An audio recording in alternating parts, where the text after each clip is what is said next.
ಗಾಂಧಿ ಕಳಂಕ ಮತ್ತೊಮ್ಮೆ ಇವತ್ತು ರಾಹುಲ್ ಗಾಂಧಿ ಹೊರಬಂದಂತ ರಾಹುಲ್ ಗಾಂಧಿ ಮರೆವಾಯ್ತು. ನಾವು ನಿಜವಾಗ್ಲೂ ಅತ್ಯಂತ ಗಂಭೀರವಾಗಿ ಪರಿಗಣಿಸಬೇಕು. ರಾಹುಲ್ ಗಾಂಧಿ 11ನೇ ತಾರೀಕು ರಾಜೀನಾಮೆ ಕೊಡಲೇಬೇಕು. 11ನೇ ಕೊಡಲೇಬೇಕು. ಕಾಂಗ್ರೆಸ್ ಪಕ್ಷದ ಮಲ್ಲಿಕಾರ್ಜುನ್ ಖರ್ಗೆ ಸಾಹೇಬರು ರಾಹುಲ್ ಗಾಂಧಿ ಮನೆಗೋಯ್ತು. ಸೋನಿಯಾ ಮನೆಗೋಯ್ತು. ಸೋನಿಯಾ ಗಾಂಧಿ ಮನೆಗೋಯ್ತು. ರಾಹುಲ್ ಗಾಂಧಿ ಮನೆಗೋಯ್ತು. ಹೋಮ ಅವರ ಕೃತ್ಯಗಳನ್ನ ಅಲ್ಲೇ ನಡೆಸ್ತಾರೆ. ನಾಗರಿಕ ಸಮಾಜದ ಸದಸ್ಯರಾದಂತ ಕೂಡ ಈ ಒಂದು ಕೆಟ್ಟ ಕೃತ್ಯನ ನಾವು ಮಾಡಬೇಕಾಗಿದೆ. ಸಭಾಧ್ಯಕ್ಷರೇ ಜನ್ಮ ತಗೊಂಡಾಗ ನಾವು ಹುಟ್ಟಿದಾಗ ಯಾರು ನಾವು ಹುಟ್ಟಿದಾಗ ಯಾರು ಕೂಡ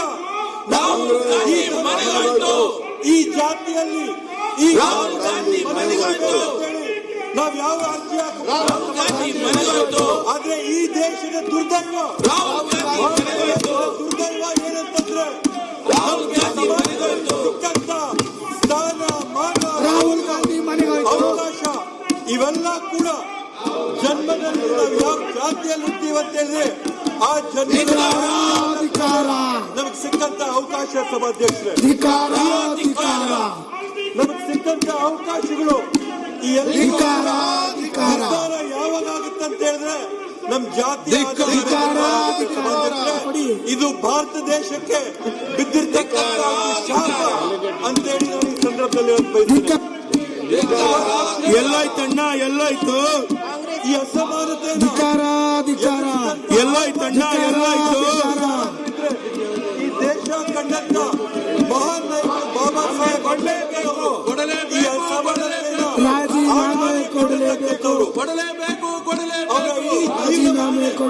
ಈ ಜಾತಿಯ ಅಸಮಾನತೆಯ ವಿರುದ್ಧವಾಗಿ ಬಿಟ್ಟು ಹೋರಾಟ ಮಾಡಿ ಈ ದೇಶಕ್ಕೆ ಒಂದು ಅತ್ಯುತ್ತಮವಾದಂತ ಸಂವಿಧಾನ ಕೊಟ್ಟಿದ್ದಾರೆ. ಸಭಾಧ್ಯಕ್ಷರೇ ಉದ್ದೇಶ ಏನಂತಂದ್ರೆ ಕೂಡ ಸಮಾನವಾದ ಸಿಗಬೇಕು. ಪ್ರತಿಯೊಬ್ಬ ಭಾರತೀಯರಿಗೂ ಕೂಡ ಸಮಾನವಾಗಬೇಕು.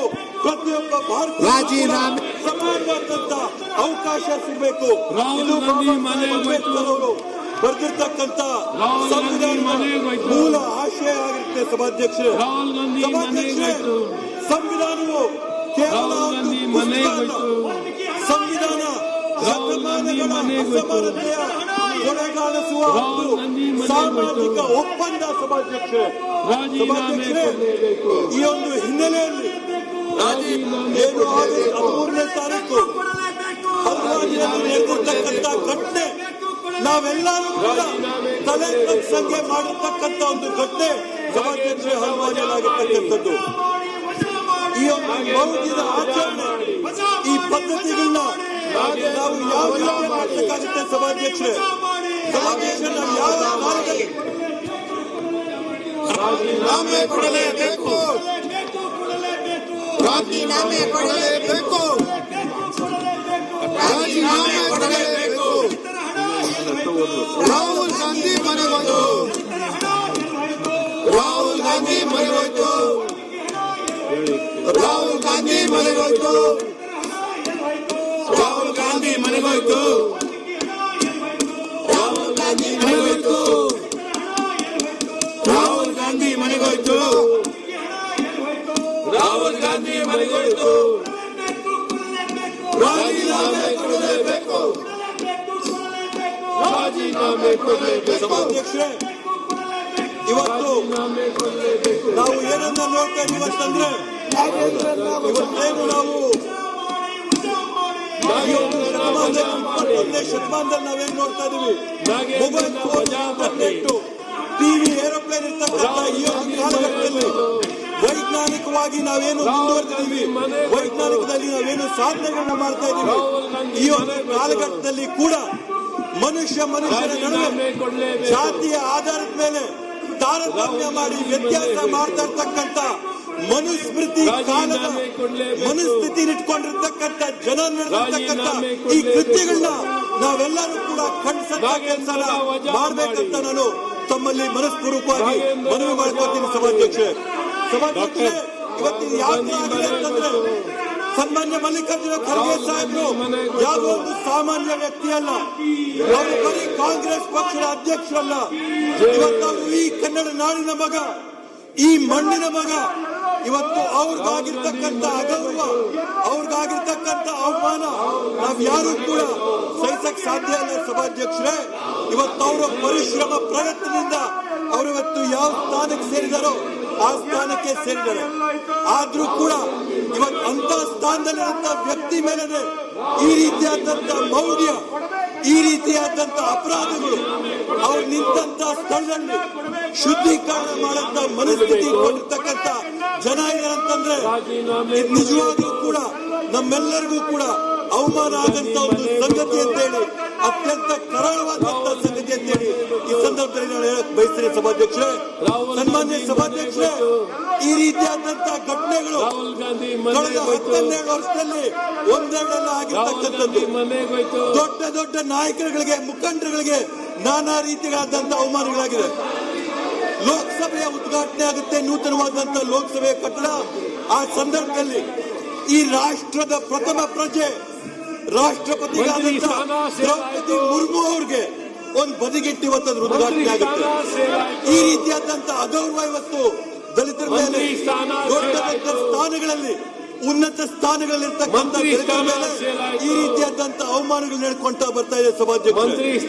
ಅದೇ ರೀತಿಯಲ್ಲಿ ರಾಮ್ ಕೋವಿಂದ್ ಅವರು ದೇವಸ್ಥಾನಕ್ಕೆ ಹೋದಂತ ಸಂದರ್ಭದಲ್ಲಿ ಆ ದೇವಸ್ಥಾನದ ಶುದ್ಧೀಕರಣ ಪ್ರಕರಣ ಕೂಡ ಆಗುತ್ತೆ ಸಭಾಧ್ಯಕ್ಷರೇ. ಇವತ್ತು ಮಲ್ಲಿಕಾರ್ಜುನ ಖರ್ಗೆ ಸಾಹೇಬರು ಒಂದು ವೇದಿಕೆಯಲ್ಲಿ ನಿಂತು ಭಾಷಣ ಮಾಡಿದ್ದಕ್ಕೆ ಆ ಜಾಗ ಅಶುದ್ಧಿಯಾಗಿದೆ, ಆ ಜಾಗದ ಶುದ್ಧೀಕರಣ ಮಾಡಬೇಕು ಅಂದ್ರೆ ನಿಜವಾಗ್ಲೂ ಕೂಡ ನಾವೆಲ್ಲ ಆತ್ಮಾವಲೋಕನ ಮಾಡ್ಕೋಬೇಕು. ಜಾಗದ ಶುದ್ಧೀಕರಣ ಆಗ್ಬೇಕಾಗಿದೆಯಾ, ನಮ್ಮ ಮನಸ್ಥಿತಿಗಳ ಶುದ್ಧೀಕರಣ ಆಗ್ಬೇಕಾಗಿದೆ ಅಂತೇಳಿ ನಾವು ಯೋಚನೆ ಮಾಡಬೇಕಾಗಿದೆ ಸಭಾಧ್ಯಕ್ಷರೇ. ವಿರೋಧ ಪಕ್ಷದವ್ರು ನಾನು ಮತ್ತೆ ಮನವಿ ಮಾಡ್ತೀನಿ, ಗಂಭೀರವಾದಂತ ವಿಷಯ ಚರ್ಚೆ ಆಗ್ತಾ ಇದೆ, ದಯವಿಟ್ಟು ಜೊತೆಗೆ ಚರ್ಚೆ ಮಾಡಿ ಅಂತೇಳಿ. ಈ ರೀತಿಯಾದಂತ ಘಟನೆಗಳು ನಡೆದ್ರೆ ನಾಯಕರುಗಳ ಅವಮಾನ ಆದಂತ ಸಂದರ್ಭದಲ್ಲಿ ಗ್ರಾಮಗಳಲ್ಲಿ ಸಾವಿರಾರು ಲಕ್ಷಾಂತರ ಸಂಖ್ಯೆಯಲ್ಲಿ ದಲಿತರಿಗೆ ಅವಮಾನ ಆಗಿದೆ.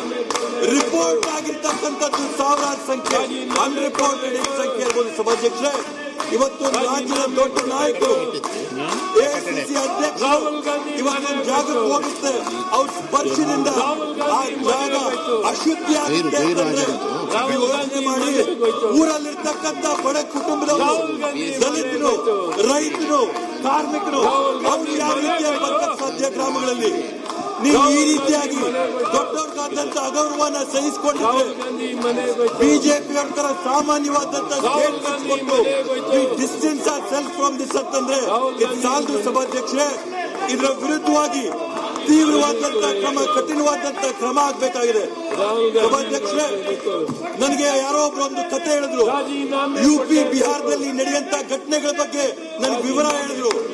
ಆ ವಿವರನ ಕೇಳಿ, ದಲಿತರಿಗಾದಂತ ದೌರ್ಜನ್ಯನ ಕೇಳಿ, ಬಹುಶಃ ನಾನು ಈ ಕಥೆನ ಮತ್ತೊಮ್ಮೆ ಯಾರಿಗೂ ಹೇಳಬಾರ್ದು ಅಂತ, ಈ ಘಟನೆನ ಯಾರಿಗೂ ನಾನು ನಿರೂಪಿಸಬಾರ್ದು ಅಂತ ನಾನು ತೀರ್ಮಾನ ಮಾಡಿಕೊಂಡಿದ್ದೆ ಸಭಾಧ್ಯಕ್ಷರೇ. ಆದ್ರೆ ಮೊನ್ನೆ ಆಗಿರ್ತಕ್ಕಂಥ ಘಟನೆ ಆಧಾರದ ಮೇಲೆ ಈ ಒಂದು ನಡೆಯುವಂತ ಕೃತ್ಯಗಳನ್ನ ತಿಳಿಸಬೇಕಾಗುತ್ತೆ ಸಭಾಧ್ಯಕ್ಷರೇ.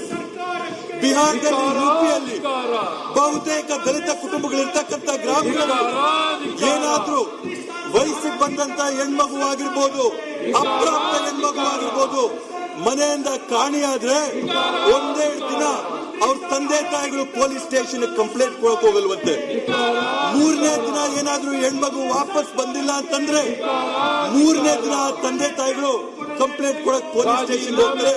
ಎಲ್ಲೋ ನಮ್ಮ ಹೆಣ್ಮಗು ಕೈಗೆ ಸಿಗ್ತಾ ಇಲ್ಲ, ತೀರ್ಕೊಂಡ್ಬಿಟ್ಟಿರ್ಬೇಕು, ಸತ್ತೋಗಿರ್ಬೇಕು, ಕೊಂದಾಕಿರ್ಬೇಕು ಅನ್ನೋ ಆತಂಕದಿಂದ 3 ದಿನ ಆದ ನಂತರ ಅವ್ರು ಪೊಲೀಸ್ ಸ್ಟೇಷನ್ಗೆ ಹೋಗ್ತಾರೆ.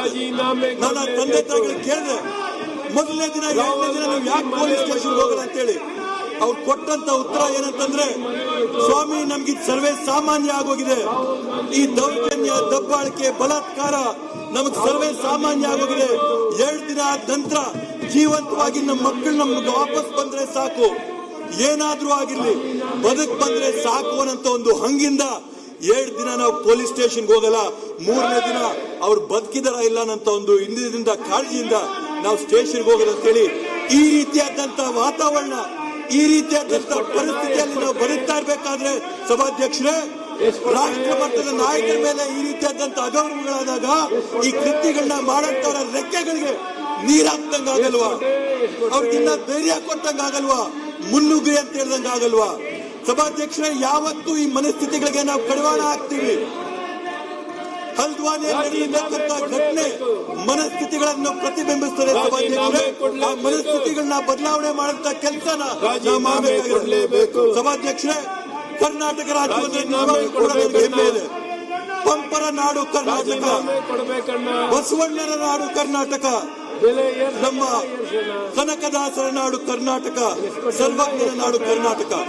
ಪ್ರತಿಯೊಂದು ಹಂತದಲ್ಲಿ ಕೂಡ ಈ ಕರ್ನಾಟಕ ರಾಜ್ಯ ಒಂದು ಶತಮಾನದಿಂದ 1000 ವರ್ಷಗಳಿಂದ ಇವತ್ತು ಈ ರೀತಿಯಾದಂತ ಮೌಢ್ಯಗಳ ವಿರುದ್ಧವಾಗಿ, ಅಸಮಾನತೆಯ ವಿರುದ್ಧವಾಗಿ, ಸಮಾಜದಲ್ಲಿರ್ತಕ್ಕಂಥ ಒಡಕು ತೊಡಕುಗಳ ವಿರುದ್ಧವಾಗಿ ಹೋರಾಟ ಮಾಡ್ಕೊಂಡು ಬಂದಿರತಕ್ಕಂಥ ಈ ನಮ್ಮ ಕರ್ನಾಟಕ ರಾಜ್ಯ ಈ ದೇಶಕ್ಕೆ ಮಾದರಿಯಾಗಿದೆ ಸಭಾಧ್ಯಕ್ಷರೇ. ಅಂತ ಮಾದರಿಯಾಗಿರ್ತಕ್ಕಂಥ ರಾಜ್ಯದ ನಾಯಕರ ಮೇಲೆ ಈ ರೀತಿಯಾದಂತ ಅಗೌರವ ಆದಾಗ ಈ ಎಲ್ಲ ನಮ್ಮ ಸಭೆ ಸರ್ವಾನುಮತದಿಂದ ಪಕ್ಷಾತೀತವಾಗಿ ಈ ಒಂದು ಘಟನೆನ ಖಂಡಿಸಬೇಕು ಸಭಾಧ್ಯಕ್ಷರೇ. ಬರೀ ಖಂಡಿಸಂತದ್ದಲ್ಲ, ಈ ಕೃತ್ಯನ ಮಾಡದಂತವರ ವಿರುದ್ಧವಾಗಿ ಗಂಭೀರವಾದಂತ ಕ್ರಮನ ತಗೋಬೇಕು ಸಭಾಧ್ಯಕ್ಷರೇ. ಇವತ್ತು ನಾನು ಹೇಳಂತದ್ದು ಒಂದೇ ಮಾತು, ಪ್ರತಿಯೊಂದು ಘಟನೆ ಆದರೂ ಕೂಡ ಯಾರು ಈ ರೀತಿಯಾದಂತ ಮನಸ್ಥಿತಿಗಳನ್ನ ಜನರ ಮನಸ್ಸಲ್ಲಿ ಬಿತ್ತನೆ ಮಾಡ್ತಾ ಇದ್ದಾರೆ ಅಂತ ಹೇಳಿ ಅವ್ರನ್ನ ಗುರುತಿಸಬೇಕಾಗಿದೆ ಸಭಾಧ್ಯಕ್ಷರೇ.